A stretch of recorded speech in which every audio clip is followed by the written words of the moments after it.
noches. Gracias por estar aquí en esta noche tan impresionante en Querétaro, aquí entre familia. Yo les vengo a hablar de un tema polémico. Yo les diría que entre nosotros hay distintos géneros, distintas profesiones, distintas probablemente creencias religiosas, pero hay un tema que nos une a todos nosotros, y es que hemos vivido engañados. Nos han engañado sistemáticamente sobre lo que es una política pública que es un desastre. Nos han dicho durante muchos años que la política pública funciona y sin embargo en materia de drogas estamos frente a posiblemente la peor política pública en la historia de la humanidad, solamente comparable con la política de esclavitud. En este sentido, seguramente si ahorita hiciera un sondeo de opiniones, habría una enorme diversidad, a favor, en contra, me gusta, no me gusta, etc. Yo les invito a reflexionar. Es factible que tengamos distintas opiniones. Lo que no es viable, y lo dicen algunos doctos en la materia, es que podamos tener nuestros propios datos. Si queremos tener una opinión, tenemos que tener datos que sustenten esa opinión. Entonces es muy importante que en materia de política de drogas podamos hablar con datos y no solamente esta es mi opinión. La opinión tiene que tener un sustento específico. Y en este caso lo que proponemos es que haya un cambio en la política como actualmente la conocemos. ¿Por qué? Porque la política ha sido un fracaso. La política presumía, su objetivo principal era simplemente elevar el precio y disminuir la oferta para que las drogas se volvieran inviables. No era posible su consumo porque no estaban disponibles. No se podían consumir porque el precio es excesivo. Sin embargo, en la realidad, ¿qué ha pasado? Exactamente lo contrario. Las drogas están en su punto más bajo en cuanto al precio se refiere y la diversidad en el suministro es más alta que en cualquier punto en la historia. Con esta gráfica yo me podría despedir de ustedes y decirles se acabó, la política no sirve y los habría dejado absolutamente convencidos. Necesito hablar más tiempo y hay que agotar el tiempo. Entonces, vamos a hablar por qué. ¿Qué otros datos están sobre la materia? Pero lo que tenemos que reconocer efectivamente que sí, ya lo dije, las premisas básicas de la prohibición no se han satisfecho. Pero no solamente eso, sino que además la política pública no ha resuelto el problema que quería atacar y además ha generado enormes, y se les dice pomposamente, daños colaterales. Daños colaterales. ¿Y qué son esos daños colaterales? Muertos, desolación, territorios perdidos, delincuencia en absoluto control, instituciones debilitadas. Esos son los daños colaterales. Bueno, y ese daño colateral es serio, es muy serio. Amenaza la propia estabilidad del Estado mexicano y de las instituciones como nosotros la conocemos, como la Constitución lo ha establecido. ¿Qué es lo que ha pasado? En materia de derechos humanos, somos un país que no respeta los derechos humanos. Curiosamente, la resolución del 4 de noviembre, de la cual fuimos afortunadamente beneficiarios 4 personas directamente y toda la población, porque el razonamiento aplica para todos los mexicanos, es una vindicación. Es un éxito en la lucha por hacer prevalecer los derechos humanos que en nuestro país tanto se han pisoteado. ¿Cómo se han pisoteado? Les doy un dato duro. ¿Qué pasa con el índice de letalidad? Y ustedes se irán diciendo, ¿qué dice este abogado? ¿Cómo que índice de letalidad? ¿Qué quiere decir eso? El índice de letalidad lo que mide es el número de personas que son muertas versus el número de personas detenidas en un solo operativo de seguridad. El número debería ser 0. Ningún muerto, todos detenidos.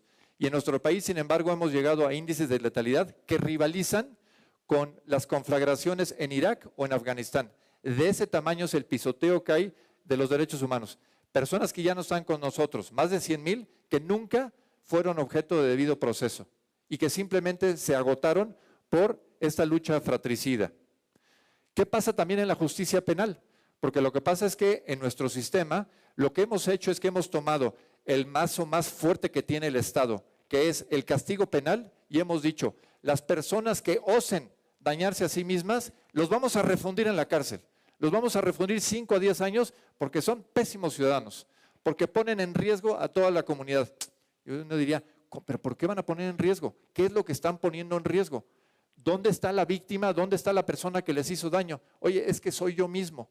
¿Y me vas a castigar por eso? ¿Vas a utilizar todo el peso del Estado para castigarme por algo que al final del día es mi decisión, es mi absoluta libertad de determinar qué hago con mi cuerpo, siempre y cuando no afecte a terceros. Siempre y cuando no afecte a terceros.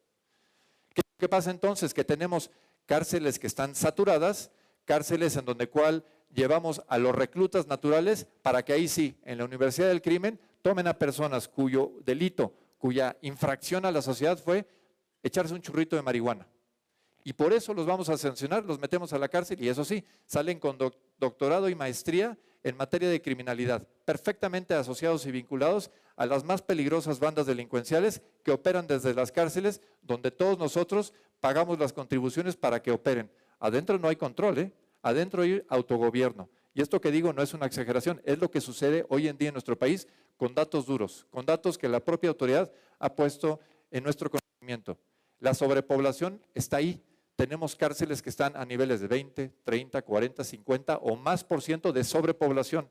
Donde hay 100 personas, o debería haber máximo 100 personas, hay 120, 140, 150. No les quiero decir el desastre que sucede en estos centros y dicen de reinserción.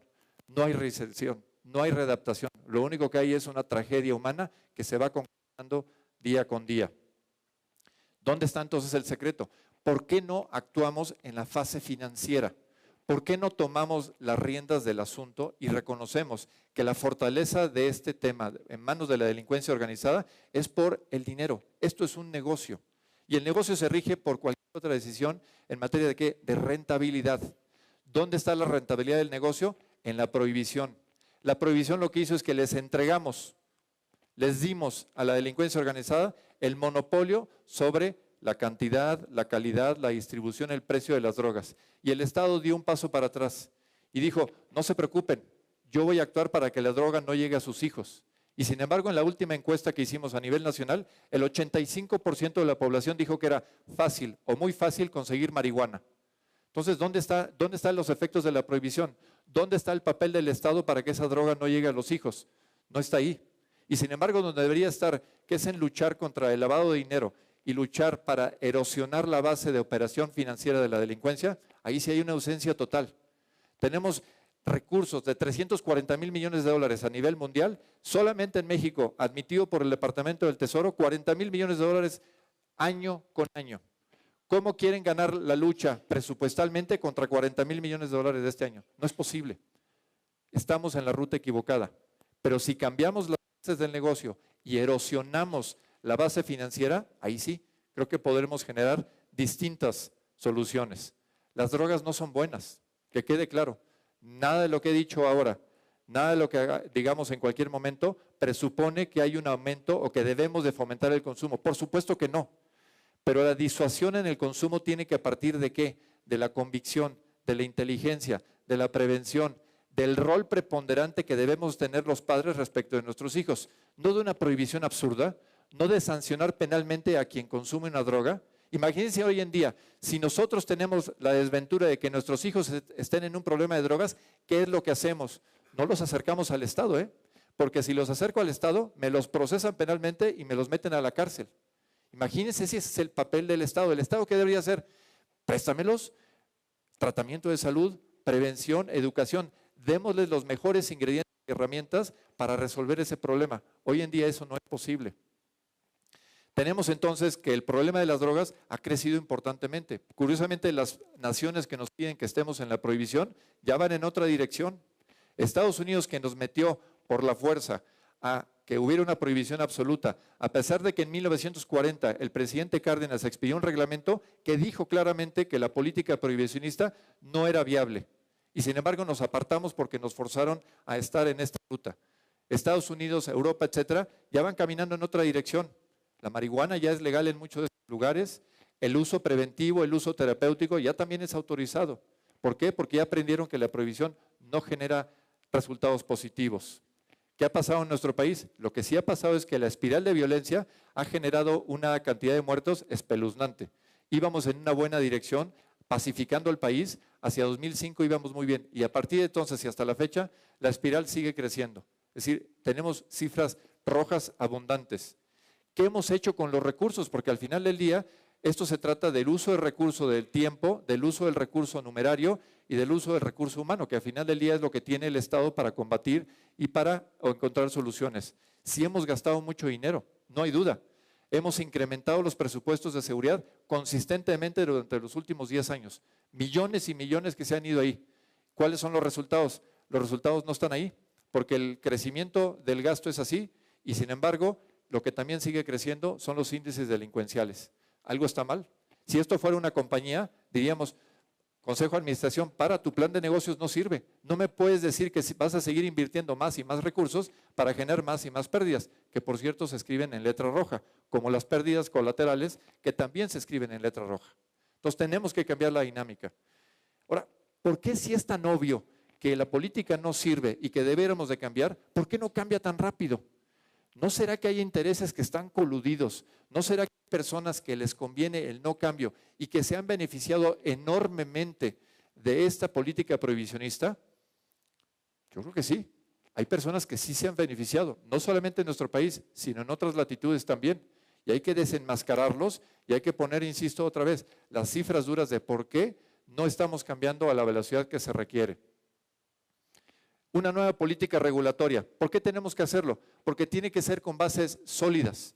Entonces, por ejemplo, cuando analizamos, oye, ¿cuál es la lesividad que tienen las distintas drogas? Y hablando concretamente en materia de marihuana, ¿hay muertes asociadas al consumo de alcohol? Muchísimas. Muertes asociadas al consumo de tabaco, millones en el mundo. ¿Cuántas muertes están asociadas al consumo de marihuana? Científicamente hablando, ninguna. No hay un solo caso científicamente probado que por exceso en el consumo de marihuana se haya producido la muerte. No estoy diciendo, insisto, que la droga sea buena. Lo que estoy diciendo es que pongamos las cosas en su lugar. Ordenemos este desastre de política y pongamos las cosas donde deben estar. Regulemos distintivamente las drogas. ¿Para qué? Para que lleguemos a soluciones que sean claras, lógicas y contundentes, para que todos nos podamos beneficiar del mejor uso de los recursos. Los consumos están ahí. Las personas claman y piden que haya un cambio en la política. La estadística así lo demuestra. Los niveles de consumo no han crecido demasiado en México, ¿eh? Tampoco es para que nos digan, tenemos un país lleno de zombies. Eso es lo que nos dicen, ¿no? Tenemos un país lleno de zombies y ahora quieren que todos estemos deambulando como este programa de televisión o serie, ¿no? De Zombieland, no sé cómo se llama, donde todo el mundo está perfectamente perdido, sin ningún tipo de conciencia. Eso no va a suceder. Eso es un poquito como el miedo institucional para decir no cambien.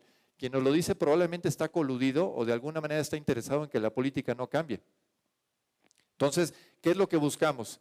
Que haya una regulación. Prohibición no, regulación sí.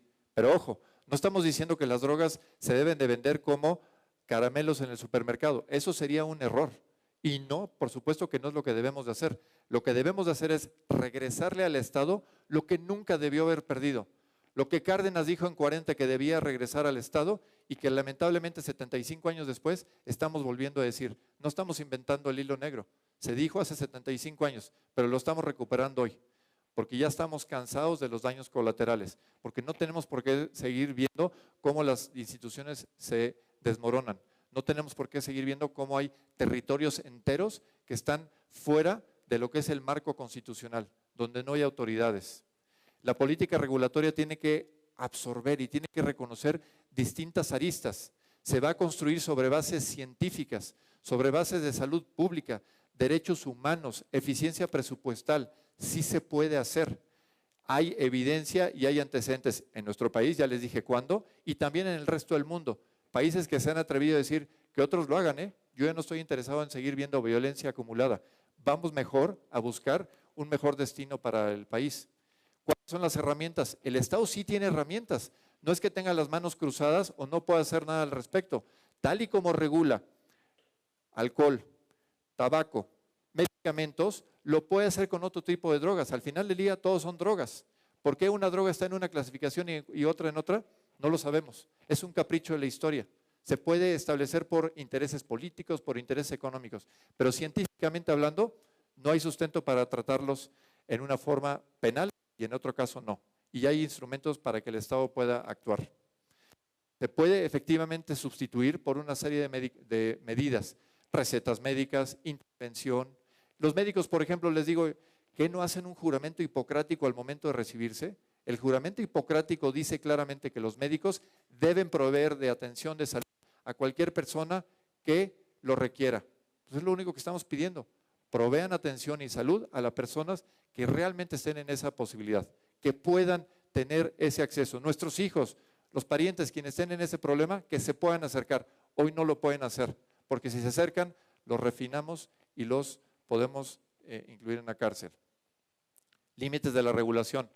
No es una panacea. Alguien nos dice, oye, es que lo que estás diciendo no va a resolver todos los problemas del país. Por supuesto que no. Nadie está sugiriendo que ese sea el caso.